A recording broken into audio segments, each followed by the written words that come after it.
ആകാശവാണി.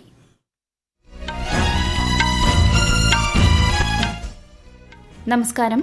വാർത്തകൾ വായിക്കുന്നത് കൃഷ്ണ പ്രകൃതി.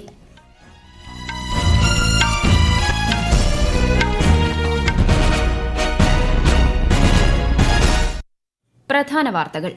വികസിത ഇന്ത്യ എന്ന ലക്ഷ്യം കൈവരിക്കുന്നതിൽ പ്രവാസികളുടെ പങ്കാളിത്തം നിർണായകമെന്ന് രാഷ്ട്രപതി ദ്രൌപദി മുർമു. സർക്കാർ പദ്ധതികൾ പൂർണ്ണമായും ഗുണഭോക്താക്കളിലെത്തണമെന്ന് പ്രധാനമന്ത്രി നരേന്ദ്രമോദി. രാജ്യത്ത് ശക്തമായ പ്രതിരോധ വ്യാവസായിക ആവാസ വ്യവസ്ഥ സൃഷ്ടിക്കാനുള്ള നടപടികൾ പുരോഗമിക്കുന്നതായി രാജ്യരക്ഷാമന്ത്രി രാജ്നാഥ് സിംഗ്. പരിസ്ഥിതി സൌഹൃദ മാർഗ്ഗങ്ങൾ പ്രാവർത്തികമാക്കുന്നതിലൂടെ മലിനീകരണം ലഘൂകരിക്കണമെന്ന് കേന്ദ്ര സഹമന്ത്രി എൽ മുരുകൻ. വൈറോളജി ഇൻസ്റ്റിറ്റ്യൂട്ടിന്റെ സഞ്ചരിക്കുന്ന രോഗനിർണയ പരിശോധനാ യൂണിറ്റ് തിങ്കളാഴ്ച തിരുവനന്തപുരത്ത് മുഖ്യമന്ത്രി പിണറായി വിജയൻ ഫ്ളാഗ് ഓഫ് ചെയ്യും. അയർലൻഡിനെതിരായ വനിതാ ഏകദിന ക്രിക്കറ്റ് പരമ്പരയിലെ ആദ്യ മത്സരത്തിൽ ഇന്ത്യയ്ക്ക് 6 വിക്കറ്റ് ജയം. വാർത്തകൾ വിശദമായി. രാജ്യം വികസിത ഇന്ത്യ എന്ന ലക്ഷ്യത്തിലേക്കുള്ള യാത്രയിലാണെന്ന് രാഷ്ട്രപതി ദ്രൌപദി മുർമു. 2047 ഇന്ത്യയെ വികസിത രാഷ്ട്രമാക്കുക എന്ന ലക്ഷ്യം കൈവരിക്കുന്നതിന് പ്രവാസികൾ ഉൾപ്പെടെ എല്ലാ ഇന്ത്യക്കാരുടെയും പങ്കാളിത്തം ആവശ്യമാണെന്നും രാഷ്ട്രപതി പറഞ്ഞു. ഒഡീഷയിലെ ഭുവനേശ്വരിൽ 18ാമത് പ്രവാസി ഭാരതീയ ദിവസ് സമാപന സമ്മേളനത്തെ അഭിസംബോധന ചെയ്യുകയായിരുന്നു രാഷ്ട്രപതി. Our vision for Viksit Bharat aligns with our growing stature on the world stage, particularly as a leading voice of the global south. It is guided by our timeless philosophy of Vasudhaiva Kutumbakam, or the world is one family. This vision is about creating an ecosystem that not only meets our needs but also contributes to global well-being. വിവിധ മേഖലകളിൽ മികവ് കാട്ടിയവർക്കുള്ള പ്രവാസി ഭാരതീയ പുരസ്കാരങ്ങളും രാഷ്ട്രപതി വിതരണം ചെയ്തു. സർക്കാർ പദ്ധതികൾ പൂർണ്ണമായും ഗുണഭോക്താക്കളിലെത്തണമെന്നും അതാണ് യഥാർത്ഥ സാമൂഹിക നീതിയെന്നും മതേതരത്വവുമെന്നും പ്രധാനമന്ത്രി നരേന്ദ്രമോദി. വെള്ളം, വൈദ്യുതി, ശൌചാലയങ്ങൾ തുടങ്ങിയവ ഉൾപ്പെടെ എല്ലാ പ്രശ്നങ്ങൾക്കും വികസിത ഭാരതത്തിന് മുന്നോടിയായി 2047 പരിഹാരം ഉണ്ടാകണമെന്നും പ്രധാനമന്ത്രി പറഞ്ഞു. സംരംഭകനായ നിഖിൽ കാമത്തിന് നൽകിയ അഭിമുഖത്തിലാണ് അദ്ദേഹം ഇക്കാര്യം വ്യക്തമാക്കിയത്. രാജ്യത്ത് ശക്തമായ പ്രതിരോധ വ്യാവസായിക ആവാസ വ്യവസ്ഥ സൃഷ്ടിക്കുന്നതിനായി സർക്കാർ പരിഷ്കരണ നടപടികൾ സ്വീകരിച്ചു വരികയാണെന്ന് രാജ്യരക്ഷാമന്ത്രി രാജ്നാഥ് സിംഗ്. എയ്റോ ഇന്ത്യ 2025 മുന്നോടിയായി ന്യൂഡൽഹിയിൽ നടന്ന അംബാസിഡർമാരുടെ യോഗത്തിൽ സംസാരിക്കുകയായിരുന്നു അദ്ദേഹം. പ്രതിരോധ, ബഹിരാകാശ മേഖലകളിലെ രാജ്യത്തിന്റെ മുന്നേറ്റങ്ങളെ ഉയർത്തിക്കാട്ടിയ കേന്ദ്രമന്ത്രി മികച്ചതും അത്യാധുനികവുമായ സാങ്കേതിക വിദ്യകളുടെ വിജയകരമായ വികസനത്തിന് ഊന്നൽ നൽകണമെന്നും വ്യക്തമാക്കി.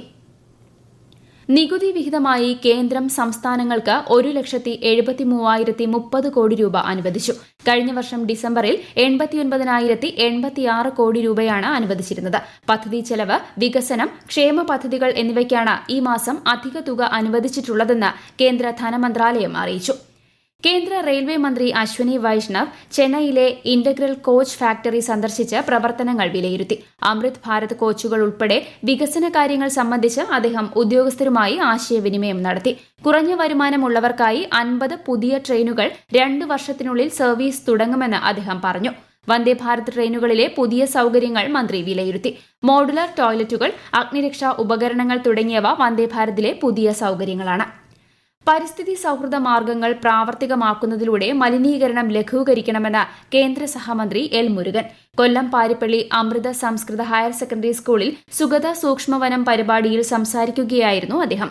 വികസിത ഭാരതമെന്ന ലക്ഷ്യം യാഥാർത്ഥ്യമാക്കുന്നതിൽ വിദ്യാർത്ഥികൾക്ക് നിർണായക പങ്കുവഹിക്കാനാകുമെന്നും ശ്രീ മുരുകൻ അഭിപ്രായപ്പെട്ടു.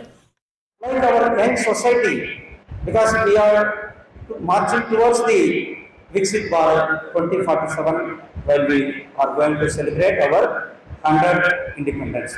So you are the leader, you are going to decide, and you are the leading the nation, you are going to lead the nation while we be in the Viksit Bharat 2047. തിരുവനന്തപുരത്ത് പ്രവർത്തിക്കുന്ന institute of advance വൈറോളജിയുടെ സഞ്ചരിക്കുന്ന രോഗനിർണയ പരിശോധനാ unit തിങ്കളാഴ്ച രാവിലെ മുഖ്യമന്ത്രി Pinarayi Vijayan secretariat പരിസരത്ത് flag off ചെയ്യും. വൈറൽ രോഗങ്ങളും മറ്റ് പകർച്ചവ്യാധികളും ഉണ്ടാകുമ്പോൾ രോഗബാധിത സ്ഥലങ്ങളിൽ നിന്ന് സാമ്പിൾ ശേഖരണം ക്രമീകരിക്കുന്നതിനും ഉചിതമായ സാഹചര്യങ്ങളിൽ സാമ്പിളുകൾ പരിശോധനാ സൌകര്യത്തിലേക്ക് മാറ്റുന്നതിനും യൂണിറ്റ് സഹായകരമാകും. ഈ വാർത്തകൾ ആകാശവാണിയിൽ നിന്ന്. ആകാശവാണി വാർത്തകളും വാർത്താധിഷ്ഠിത പരിപാടികളും all India radio news Thiruvananthapuram YouTube ചാനലിലും @all India radio news Thiruvananthapuram Facebook പേജിലും AR News_ തിരുവനന്തപുരം ഇൻസ്റ്റഗ്രാം അക്കൌണ്ടിലും @AR News_TVM X ഹാൻഡിലും ലഭ്യമാണ്. അയർലൻഡിനെതിരായ വനിതാ ഏകദിന ക്രിക്കറ്റ് പരമ്പരയിലെ ആദ്യ മത്സരത്തിൽ ഇന്ത്യയ്ക്ക് 6 വിക്കറ്റ് ജയം. അയർലൻഡ് ഉയർത്തിയ 238 റൺ വിജയലക്ഷ്യം 34.3 ഓവറിൽ 4 വിക്കറ്റ് നഷ്ടത്തിൽ ഇന്ത്യ മറികടന്നു. 3 മത്സരങ്ങളുള്ള പരമ്പരയിലെ രണ്ടാം മത്സരം ഞായറാഴ്ചയും ഫൈനൽ പോരാട്ടം ഈ മാസം 15-നുമാണ്. ISL ഫുട്ബോളിൽ north east United Punjab FC പോരാട്ടം. അസം തലസ്ഥാനമായ ഗുവാഹത്തിയിലെ ഇന്ദിരാഗാന്ധി അത്ലറ്റിക് സ്റ്റേഡിയത്തിലാണ് മത്സരം. ലോക table tennis star contender tournament വനിതാ സിംഗിൾസ് പ്രീ ക്വാർട്ടറിൽ ഇന്ത്യയുടെ ശ്രീജ അകുലയ്ക്ക് പരാജയം. ചൈനീസ് താരം ക്വിയാൻ ടിയാനിയോട് 0-3 ശ്രീജയുടെ തോൽവി. ഇതോടെ ടൂർണമെന്റിൽ ഇന്ത്യയുടെ പ്രതീക്ഷ അവസാനിച്ചു.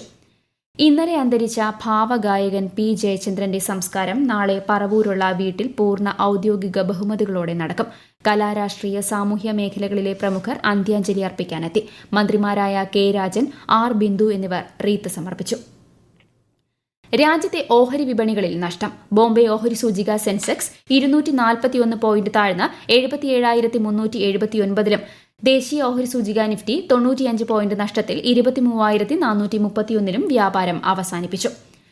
രാജ്യത്തെ വ്യാവസായിക ഉൽപാദനത്തിൽ പുരോഗതി. ഒക്ടോബറിലെ 3.2% നിന്ന് നവംബറിൽ 5.2% ഇൻഡസ്ട്രിയൽ ഔട്ട്പുട്ടെന്നും കഴിഞ്ഞ 6 മാസത്തെ ഏറ്റവും ഉയർന്ന നിലയാണ് ഇതെന്നും സ്റ്റാറ്റിസ്റ്റിക്സ് മന്ത്രാലയം പുറത്തുവിട്ട കണക്കുകൾ വ്യക്തമാക്കുന്നു. നിർമ്മാണ മേഖല 5.8% വളർച്ച നേടി. വൈദ്യുത ഉൽപാദനം 4.4%-വും ഖനന മേഖല 1.9%-വും വളർച്ച കൈവരിച്ചു. ഉത്തർപ്രദേശിൽ തിങ്കളാഴ്ച ആരംഭിക്കുന്ന മഹാകുംഭമേളയ്ക്കുള്ള ഒരുക്കങ്ങൾ അവസാന ഘട്ടത്തിൽ. മേള നടക്കുന്ന പ്രധാന നദികളുടെ തീരം 12 കിലോമീറ്റർ ചുറ്റളവിൽ സ്നാന ചടങ്ങുകൾക്കായി തയ്യാറാക്കിയിട്ടുണ്ട്. മേളയുടെ സുസ്ഥിരവും സുഗമവുമായ നടത്തിപ്പിന് ആധുനിക സാങ്കേതിക വിദ്യയ്ക്കൊപ്പം പാരമ്പര്യ വിദ്യകളും സംയോജിപ്പിച്ചിട്ടുണ്ട്. ഹരിതമേള എന്ന ആശയത്തിനായി ശൌചാലയങ്ങൾ, ചവറ്റുകുട്ട തുടങ്ങിയവയും തയ്യാറാക്കിയിട്ടുണ്ട്. കനത്ത മൂടൽമഞ്ഞിനെ തുടർന്ന് ഡൽഹിയിലേക്കുള്ള 26 ട്രെയിനുകൾ വൈകി ഓടുന്നു. ഇന്ദിരാഗാന്ധി അന്താരാഷ്ട്ര വിമാനത്താവളത്തിൽ 100-ലേറെ വിമാനങ്ങളും വൈകി.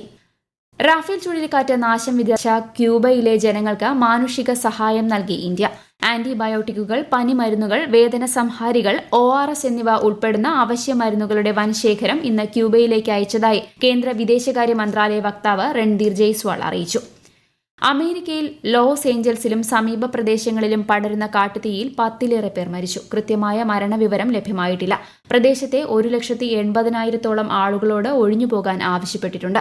വീടുകളും സ്കൂളുകളും ഉൾപ്പെടെ 5,300-ഓളം കെട്ടിടങ്ങൾ കത്തിനശിച്ചു. ശ്രീലങ്കയിലെ ആദ്യത്തെ ഹിന്ദി സർട്ടിഫിക്കറ്റ് കോഴ്സിന് കൊളംബോയിൽ നടന്ന പ്രഥമ ഭാരത് ശ്രീലങ്കൻ ഹിന്ദി സമ്മേളനത്തിൽ തുടക്കമായി. ശ്രീലങ്കൻ ഉന്നത വിദ്യാഭ്യാസ ഡെപ്യൂട്ടി മന്ത്രി മധുര സെനവിരത്നയും ശ്രീലങ്കയിലെ ഇന്ത്യൻ ഹൈക്കമ്മീഷൻ സന്തോഷ് ഷായും ചേർന്ന് കോഴ്സ് പാഠ്യപദ്ധതി പ്രകാശനം ചെയ്തു. സമ്മേളനത്തിൽ ഹിന്ദി സാഹിത്യം, വിദ്യാഭ്യാസം, ശ്രീലങ്കയിലെ ഹിന്ദി ഉപയോഗം എന്നിവയുൾപ്പെടെ വിവിധ പാനൽ ചർച്ചകൾ നടന്നു.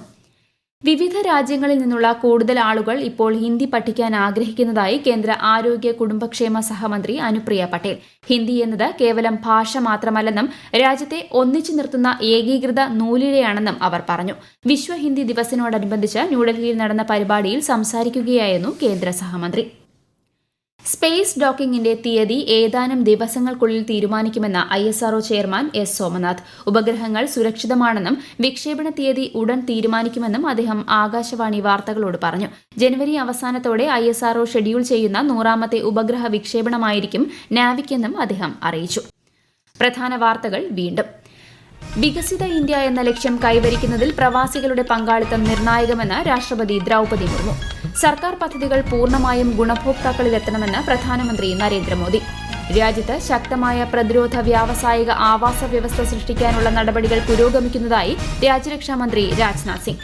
പരിസ്ഥിതി സൌഹൃദ മാർഗ്ഗങ്ങൾ പ്രാവർത്തികമാക്കുന്നതിലൂടെ മലിനീകരണം ലഘൂകരിക്കണമെന്ന് കേന്ദ്ര സഹമന്ത്രി എൽ മുരുകൻ. വൈറോളജി ഇൻസ്റ്റിറ്റ്യൂട്ടിന്റെ സഞ്ചരിക്കുന്ന രോഗനിർണയ പരിശോധനാ യൂണിറ്റ് തിങ്കളാഴ്ച തിരുവനന്തപുരത്ത് മുഖ്യമന്ത്രി പിണറായി വിജയൻ ഫ്ളാഗ് ഓഫ് ചെയ്യും. അയർലൻഡിനെതിരായ വനിതാ ഏകദിന ക്രിക്കറ്റ് പരമ്പരയിലെ ആദ്യ മത്സരത്തിൽ ഇന്ത്യയ്ക്ക് 6 വിക്കറ്റ് ജയം. വാർത്തകൾ കഴിഞ്ഞു. അടുത്ത വാർത്താ പ്രക്ഷേപണം 8:35-ന്.